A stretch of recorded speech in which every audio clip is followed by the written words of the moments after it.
avez choisi d'être ici. Ça fait plaisir de savoir que on va être ensemble pour adorer, louer et apprendre plus sur notre Dieu. Je vous invite à trouver Matthieu 5. On va focaliser sur les versets 13 à 16, même si on survole brièvement les premiers versets juste avant. Matthieu 5, donc tout au début du Nouveau Testament. Et bien sûr, nos passages seront projetés sur l'écran pour ceux qui n'ont pas oublié leurs lunettes. Voilà. Ok, donc, cette année culturelle, nous avons insisté sur l'importance d'un renouvellement d'esprit. Cet appel vient d'une position profonde et capitale de croire et de comment on nourrit notre intelligence, notre cerveau. Qu'est-ce que je permets à passer à travers mes yeux, mes oreilles? L'idée étant que si on ne se nourrit pas avec la vérité et la volonté de Dieu, le monde fera son mieux de nourrir notre esprit. Et parfois, le monde nourrit notre esprit et on ne se rend pas compte. Et donc, on fera et on va suivre le monde. C'est pourquoi on insiste de temps en temps sur le contenu de certains versets, certains passages, comme, je ne sais pas, par exemple, Ephésiens 4:8. Peut-être ça va parler à certaines dames, Ephésiens 4:8. Enfin, frères et sœurs, portez vos pensées. Surtout, pas un peu, mais sur tout ce qui est vrai. Tout ce qui est honorable, tout ce qui est juste, tout ce qui est pur, tout ce qui est digne d'être aimé, tout ce qui mérite l'approbation, ce qui est synonyme de qualité morale et ce qui est digne de louange. J'aime bien cette dernière phrase. Tout ce qui est digne de louange.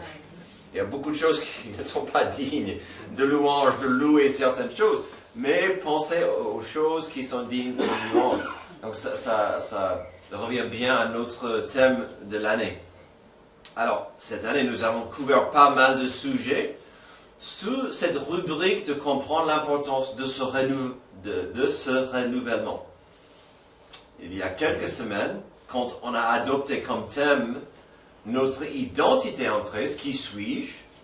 Je vous ai dit ceci, en principe, tous nos passages liés au sujet, allez poser et répondre à 3 questions. Qui suis-je en Christ? Qu'est-ce que cela exige de moi? Quel impact cela a-t-il sur le monde autour de moi? Et donc, ça entre, surtout ce troisième, ça entre dans cette notion que j'ai peut-être des responsabilités. Étant un enfant adoptif de Christ, ayant reçu la nouvelle naissance, quelles sont mes responsabilités dans ce monde? Notre passage d'aujourd'hui va à la fois poser ces questions, mais aussi va y répondre pour préparer un peu nos esprits par rapport à ces questions. Pour nous intriguer un peu vis-à-vis du passage, je vais proclamer, partager, exprimer quelques phrases qui reviennent à chaque génération. Le monde n'a jamais été aussi obscur. Et on dit, mais où va-t-on? La culture n'a jamais été aussi corrompue. La société est en train de se désintégrer. Et c'est vrai que chaque génération pense qu'aujourd'hui c'est pire que c'était hier ou pour la génération avant. Mais étant dans le présent, on a un peu le droit d'y croire. Mais poser la question à certains dans notre église, il va dire peut-être que, mais le futur m'inquiète, pas pour moi, mais pour des générations à venir. Parce que le monde va si mal et à une vitesse incroyable. Et donc honnêtement, ces questions, dans plusieurs domaines, cette inquiétude est bien justifiée. De dire, où va-t-on? Le monde va mal. Il y a quelques semaines, peut-être quelques mois, on a vu cette horloge de la fin du monde. On n'est pas loin, il me semble parfois.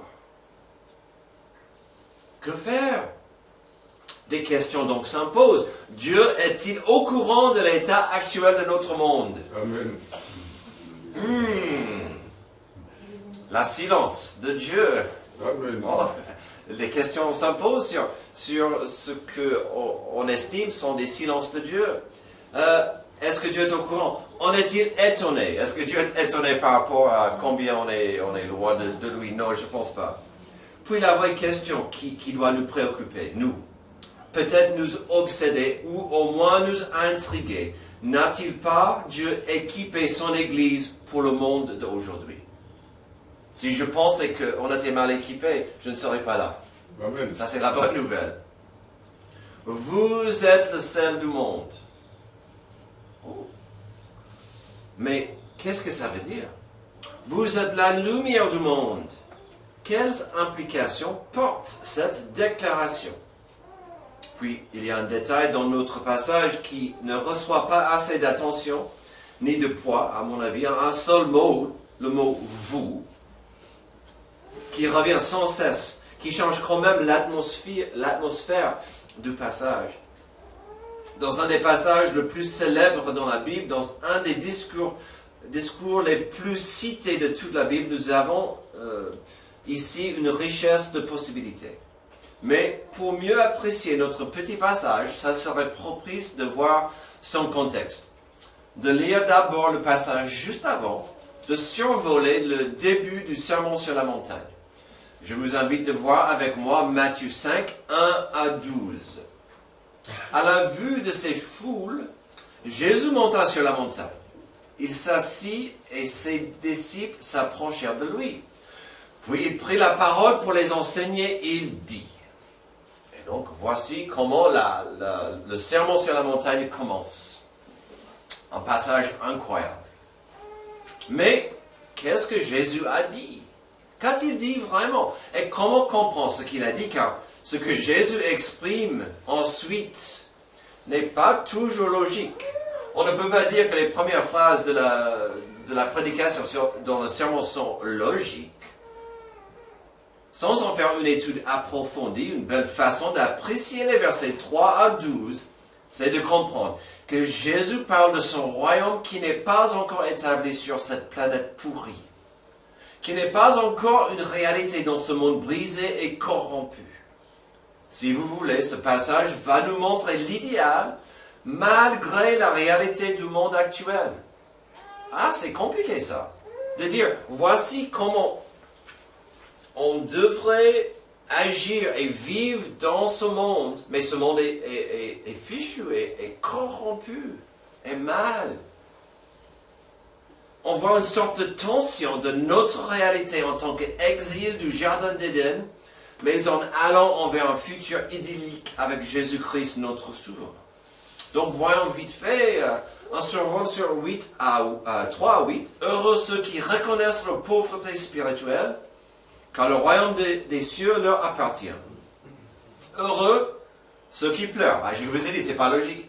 Heureux ceux qui pleurent, car ils seront consolés. Heureux ceux qui sont doux, car ils hériteront la terre. Heureux ceux qui ont faim et soif de la justice, car ils seront rassasiés. Heureux ceux qui font preuve de bonté, car on aura de la bonté pour eux. Heureux ceux qui ont le cœur pur, car ils verront Dieu. Heureux ceux qui procurent la paix, car ils seront appelés fils de Dieu.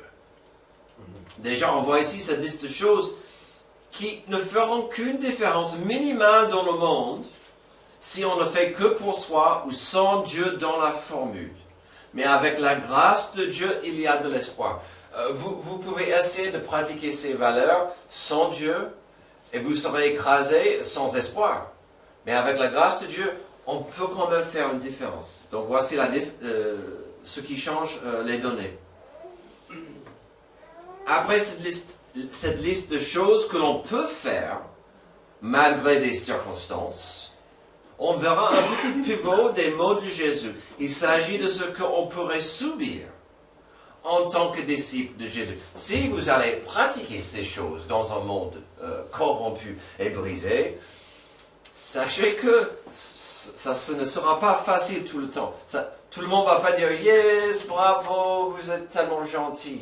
Non, ce monde va essayer de vous bouffer.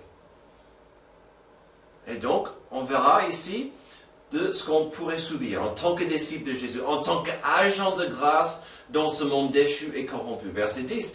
Heureux ceux qui sont persécutés pour la justice. Encore une phrase compliquée, hein? Heureux ceux qui sont persécutés pour la justice de Dieu, car le royaume des cieux leur appartient. Heureux serez-vous lorsqu'on vous insultera, quand vous persécutera et quand on dira faussement de vous toutes sortes de mal à cause de moi. Tout à l'heure, on posait des questions sur que faire face au silence de Dieu. Que faire dans certaines circonstances où on ne voit pas, on ne comprend pas. Et que disait Jésus? Dans certaines circonstances, ne lâchez pas Jésus. Ne quittez pas ma présence, ma grâce, puisque vous serez persécutés. Mais, si c'est pour moi, c'est pas la fin du monde.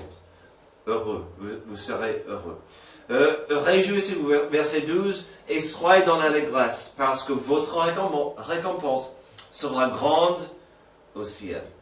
En effet, c'est ainsi qu'on a persécuté les prophètes qui vous ont précédés. Donc Jésus disait, peut-être aujourd'hui, vous aurez du mal, mais l'avenir avec moi vous attend. Heureux ceux qui... On a vu les actions que l'on peut faire ou les actions que l'on peut recevoir. Mais dans quels endroits, quel milieu?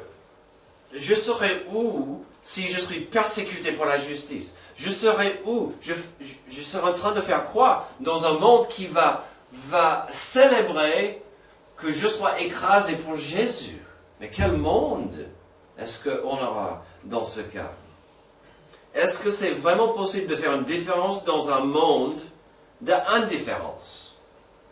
Le prix n'est-il pas trop cher? Est-ce que ça en vaut vraiment la peine?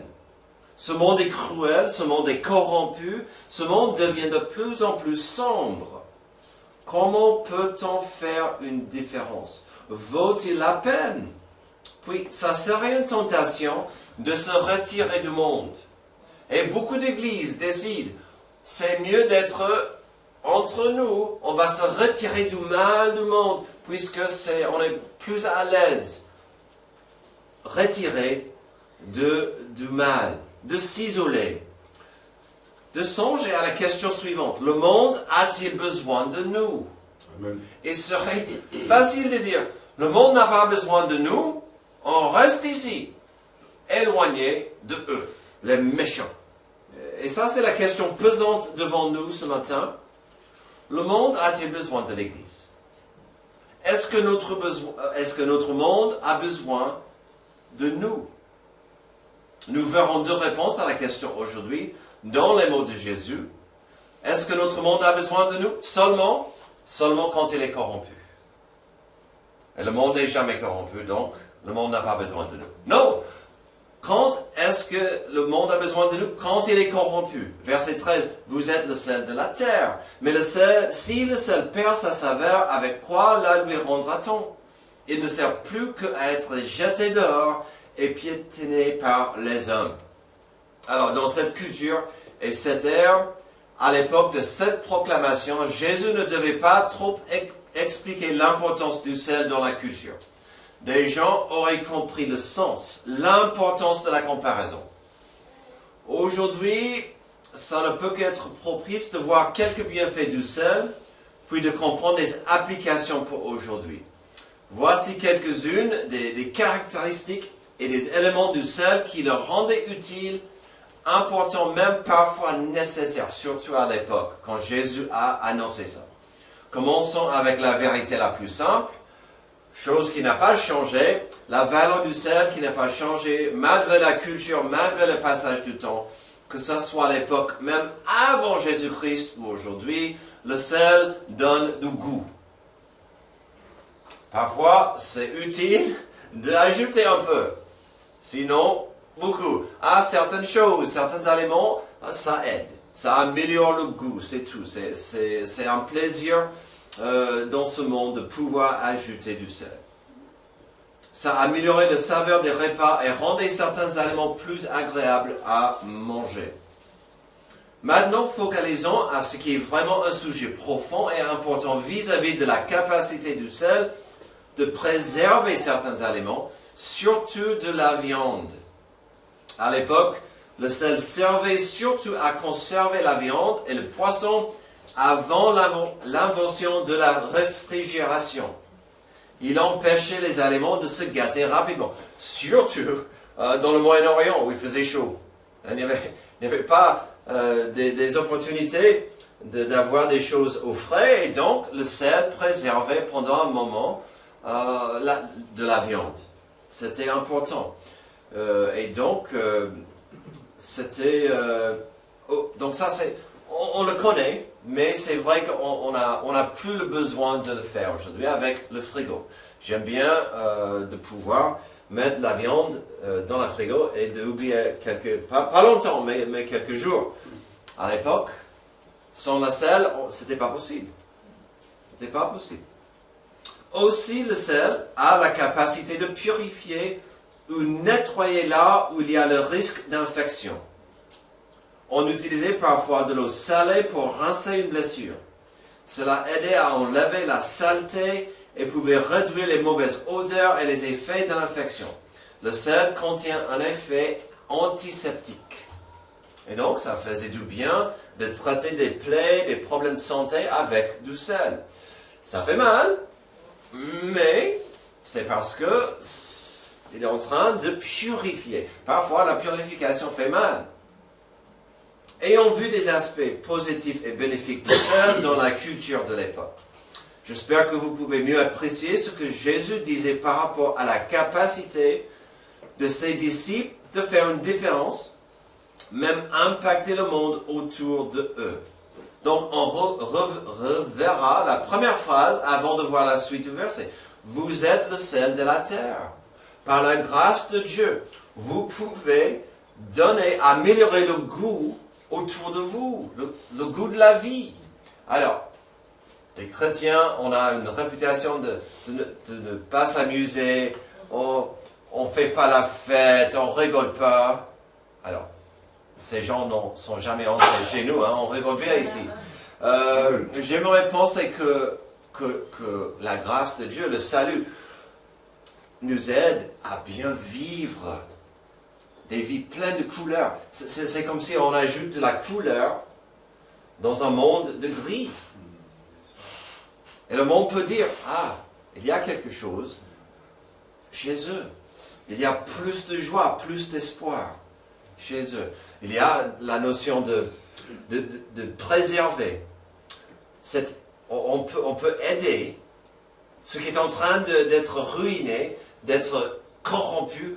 On peut aider, par exemple, une personne qui s'égare de Dieu pour dire, viens, laisse-moi t'aider avec la grâce de Dieu pour préserver ta vie. Tu es en train de pourrir ta vie avec certaines actions, certaines habitudes. On peut, par la grâce de Dieu, t'aider. Et puis, ça va de soi avec la purification. La grâce de Dieu, l'évangile peut aider. Qui ici n'a pas goûté la purification de Jésus-Christ à la croix? C'est ça. Et on doit être dans le monde avec ça, le sel de la terre. Alors, ayant vu, voilà, donc ce qu'il ne faut pas rater, c'est que rien n'a changé depuis. Ce que nous avons vu et dit de nos premiers versets, les versets 3 à 9. Ce que nous avons ici, ce qu'on voit dans le passage, est d'abord un défi spirituel. Donc, en soi, on ne peut rien faire pour changer le monde, améliorer des problèmes et impacter le monde les problèmes sous la surface. Même si, sur la surface, on voit la dépravation, la dégradation, la destruction du monde et sa corruption, c'est visible.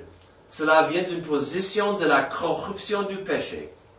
Il ne faut pas oublier à qui Jésus s'adressait ce discours. Oui, la foule écoutait, mais à ses disciples, il disait, « Vous êtes le sel du monde.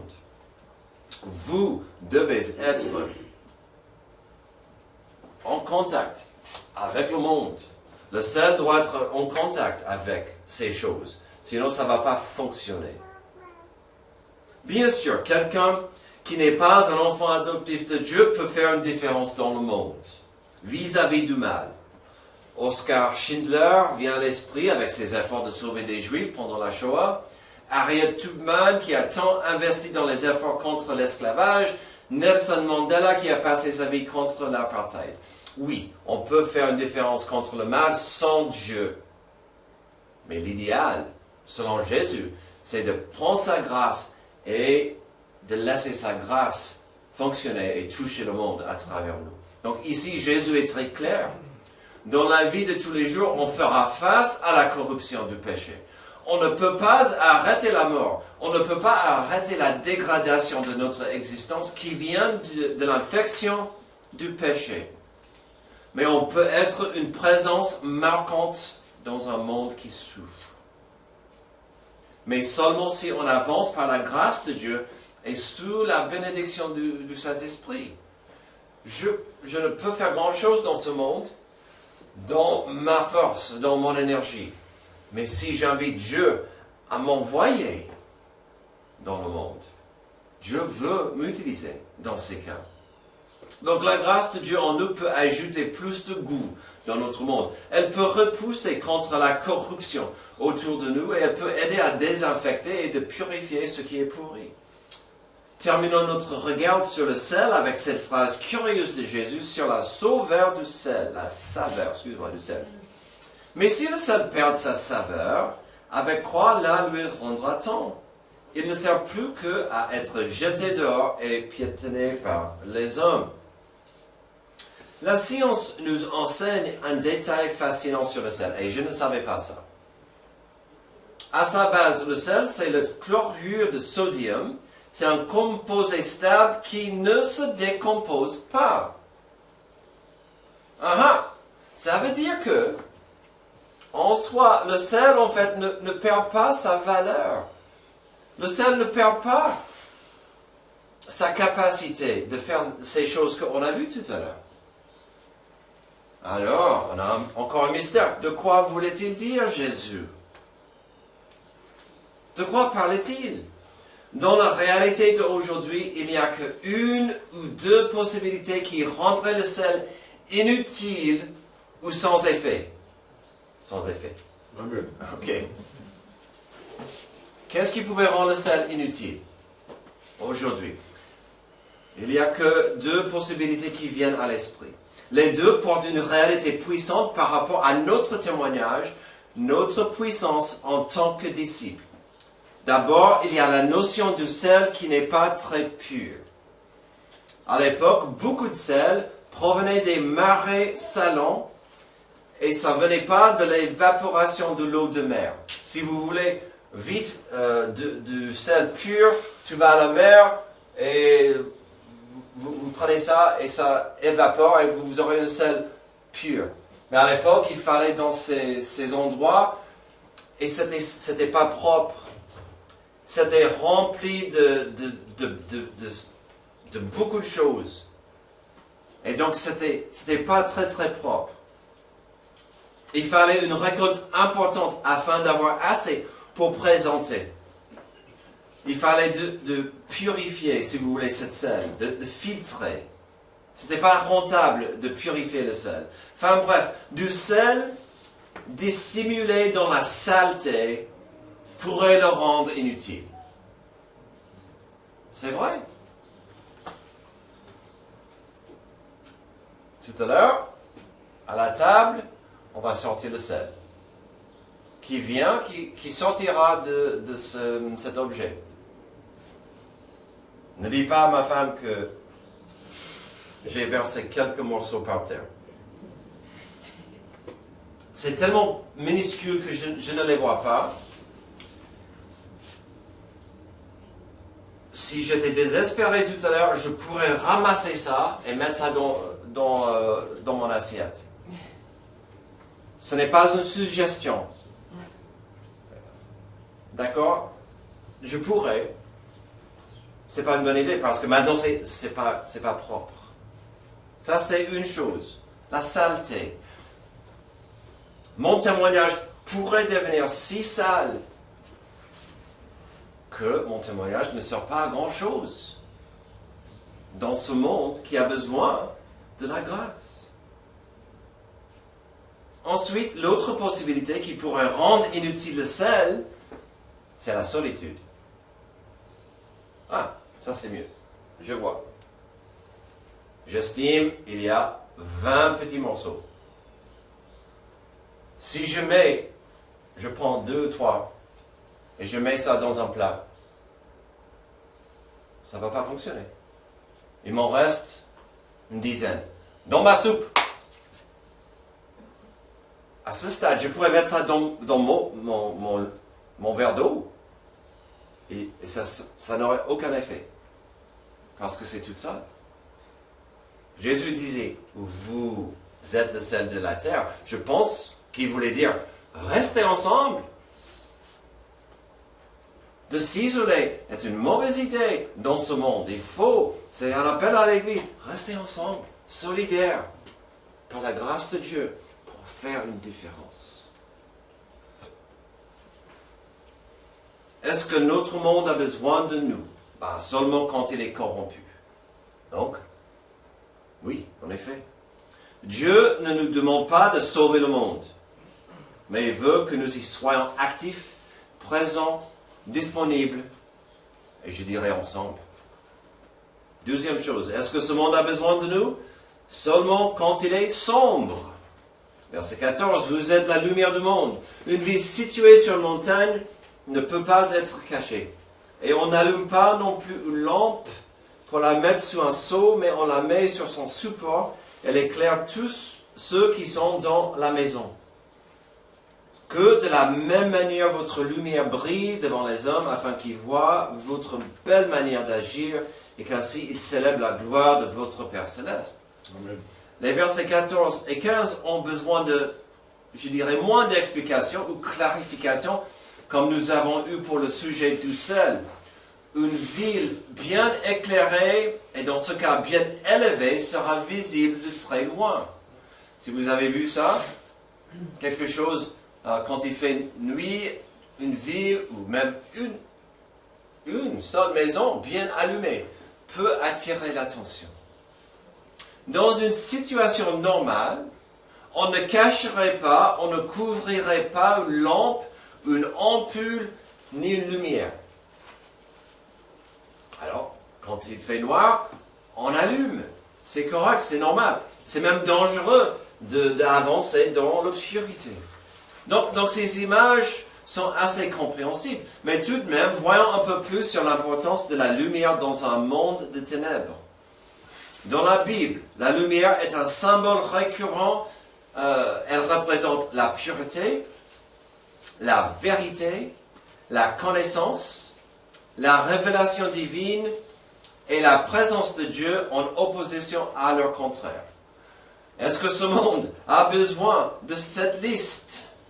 La connaissance, la pureté, la vérité, la révélation de Dieu, la présence de Dieu, absolument. La science nous dit que l'obscurité n'existe pas.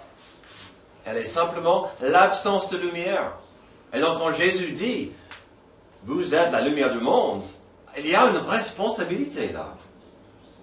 Ironiquement, Israël était censé briller comme un phare pour Dieu, et souvent le pays se voyait comme ça. Mais ici, dans son contexte global, on peut facilement constater que Jésus pivotait vers la venue de son Église. Il s'adressait à ses disciples, le futur de l'Église et le plan rédempteur pour le monde.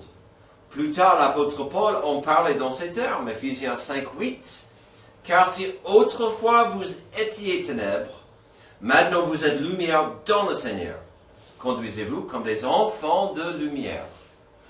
Oh, c'est sympa ça. Conduisez-vous comme enfants de lumière. Philippiens 2:15. Afin d'être irréprochables et purs, des enfants de Dieu sans défaut au milieu d'une génération perverse et corrompue.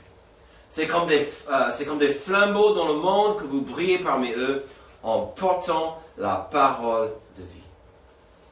Alors, on est censé briller dans un monde sombre et obscur. Mais n'oubliez pas la clé du passage, c'est-à-dire que Par notre propre force, notre propre effort, on ne peut pas faire grand-chose par rapport à ce monde captif par le mal et le péché. C'est la grâce de Dieu qui doit nous accompagner et nous fortifier. Vous pouvez dire chaque jour, je vais sortir et combattre le mal. Attention, parce que le mal va vous bouffer vite. Amen. Mais si vous dites, Dieu, ce monde va mal. Le monde autour de moi a besoin de toi, ta grâce, ta lumière. Utilise-moi. C'est incroyable ce que Dieu pourrait faire si on était comme ça, avec ces attitudes. Si nous, les enfants adoptifs de Dieu, sommes la lumière du monde, c'est la lumière de Dieu qui doit rayonner en nous. Ce n'est pas moi ou ma gloire, ce n'est pas votre effort ou vos belles intentions. C'est pourquoi Jésus a dit clairement au verset 16 que même si on doit briller, le but c'est d'illuminer notre monde pour que le monde voie Dieu. Verset 16, que de la même manière votre lumière brille devant les hommes afin qu'ils voient votre belle manière d'agir et que ainsi ils célèbrent la gloire de votre Père Céleste. On connaît le verset 16. Peut-être on le reconnaît si vite et si facilement que nous ratons rapidement un détail fascinant. La gloire du Père n'est pas forcément en question ici. La gloire du Père est plus ou moins trouvable. Si les gens aimeraient voir la gloire de Dieu, ils peuvent le trouver assez vite. Mais que peuvent nos bonnes œuvres opérer selon Jésus? Qu'est-ce que nos bonnes actions peuvent permettre d'obtenir ou de réaliser? La célébration de ce Dieu glorieux et brillant. Nos bonnes œuvres, la lumière de Dieu en nous, pourrait rendre les gens à célébrer ce Dieu. Et on revient à notre raison d'être. D'être dans une relation de paix et d'amour avec notre Créateur. Mais je suis désolé, mais l'envers de cela est aussi en jeu. L'opposé est malheureusement problématique. Mes mauvaises actions, mon témoignage faible ou sale, mon absence de briller parmi des ténèbres pourrait influencer le monde autour de moi de faire croire en fait. Alors l'opposé de célébrer la gloire de Dieu serait de la maudire. Alors si mon mauvais témoignage encourage les gens à maudire Dieu, honte à moi. C'est possible. Mais dans ce monde réel, dans une atmosphère d'obscurité et de ténèbres, j'estime qu'il y a des actions ou des attitudes pires qui pourraient se manifester à cause de mes mauvaises actions. Au lieu de maudire Dieu, et ça m'a fait de la peine de le dire, au lieu de maudire Dieu, mes mauvaises actions pourraient encourager quelqu'un à douter la réalité de Dieu. À dire, est-ce que Dieu est vraiment là? Est-ce que Dieu existe? Douter de sa réalité? Ou même pire, le doute de la sincérité de la puissance de Dieu. Le doute de la puissance de Dieu dans ce monde, car moi, je n'arrivais pas à briller dans l'obscurité. Donc, oui, quelqu'un pourrait maudire Dieu à cause de moi. Mais ça serait pire, à mon avis, si les gens disaient, ah, Otterson, il n'est pas correct. Et donc, j'ai les grands doutes sur ce Dieu, ce dont il parle. Ou de dire, peut-être son Dieu existe, mais ce Dieu n'a pas la capacité de influencer Otterson à changer.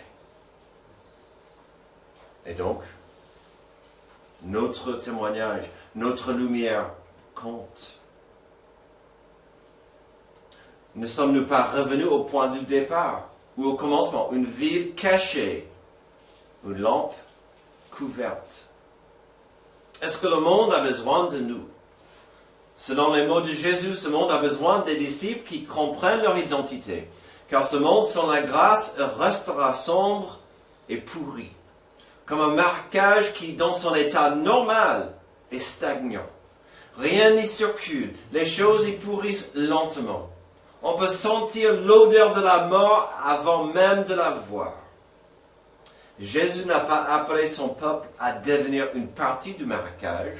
Il nous a appelés à préserver ce qui est en train de mourir et à briller là où les gens ont perdu leur chemin. Un marécage laissé à lui-même devient seulement plus sombre, plus épais, plus toxique. Et le plus tragique, c'est qu'après un certain temps, ceux qui y vivent ne remarquent même plus l'odeur. C'est chez moi. Voilà ce que le péché fait à une culture, à des familles, à des cœurs. On s'habitue à la corruption. On normalise les ténèbres. Mais Jésus dit, vous êtes le sel de la terre. Vous êtes la lumière du monde. Le sel ralentit la corruption. La lumière révèle ce que les ténèbres cherchent à cacher. Les chrétiens n'ont jamais été appelés à rester sur la terre ferme en se plaignant du marécage. Nous avons été envoyés au milieu de celui-ci portant la lumière de Christ. La lumière est plus évidente dans l'obscurité. Le sel est le plus précieux là où la corruption a déjà commencé. Alors brillez, préservez, entrez dans les ténèbres sans devenir une partie de l'obscurité. Mais faisons ça ensemble. En tant qu'Église, en tant que corps de Christ, portez les uns les autres dans ce combat. Priez. Merci Dieu pour ce passage merveilleux qui nous rappelle de notre identité, certes, mais aussi des responsabilités qui viennent avec cette vérité. Aide-nous aujourd'hui, Dieu, à comprendre que tu veux agir parmi nous dans l'obscurité de ce monde, dans la corruption de ce monde, de ne pas avoir peur de ce monde, mais de t'inviter, ta grâce, de nous couvrir dans ce monde qui a tant besoin de toi. C'est dans le nom merveilleux de Jésus que j'ai prié. Amen. Levez-vous pour notre dernier chant d'appel et de réflexion.